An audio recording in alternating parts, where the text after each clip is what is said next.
जैसे कि हमने लास्ट शॉट में डिस्कस किया था कि प्लांट स्टेशनरी ऑर्गेनिजम्स होते हैं और एनिमल्स की तरह वो एक जगह से दूसरी जगह मूव नहीं कर सकते। इसीलिए प्लांट्स ने अपने सीड्स को स्प्रेड करने के लिए डिफरेंट स्ट्रेटजीज डेवलप की है। इन्हीं स्ट्रेटजीज में से एक इंटरेस्टिंग मेथड है ऑटोकोरी। ऑटोकोरी का मतलब होता है सेल्फ सीड डिस्पर्सल, यानी जब प्लांट अपने सीड्स को डिस्पर्स करने के लिए किसी भी एक्सटर्नल एजेंट्स जैसे कि विंड, वाटर या एनिमल्स की हेल्प नहीं लेता, उसी को हम कहते हैं ऑटोकोरी। इस प्रोसेस में प्लांट खुद ही सीड को पेरेंट प्लांट से दूर स्प्रेड करता है। ऑटोकोरी जनरली दो मैकेनिज्म्स के थ्रू होता है। The first one is ballistic dispersal और एक्सप्लोजिव मेथड।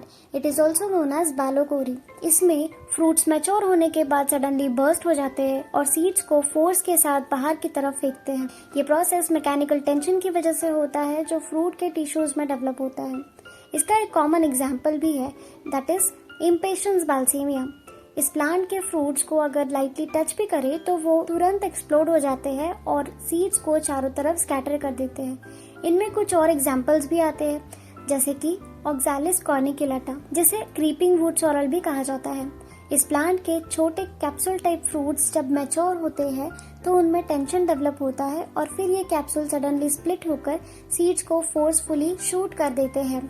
इस तरह से सीड्स पेरेंट प्लांट से थोड़ी दूर तक डिस्पर्स हो जाते हैं। ये टच से भी ट्रिगर हो सकता है। वैसे ही पाइसम सटाइवम, जिसे हम कॉमनली पी प्लांट भी कहते हैं, जब इसका पॉड कम्प्लीटली ड्राई हो जाता है तो वो सडनली स्प्लिट हो जाता है और सीड्स पॉड के अंदर से बाहर निकल जाते हैं। इस प्रोसेस में भी प्लांट अपने सीड को खुद डिस्पर्स करता है, लेकिन इसका जो एक्सप्लोजन है वो इम्पेशंस जितना स्ट्रॉन्ग नहीं होता। द सेकेंड मैकेनिज्म ऑफ ऑटोकोरी इस ग्रेविटी डिस्पर्सल, जिसे बैरोकोरी भी कहा जाता है, जिसे हम नेक्स्ट शॉट में डिस्कस करेंगे।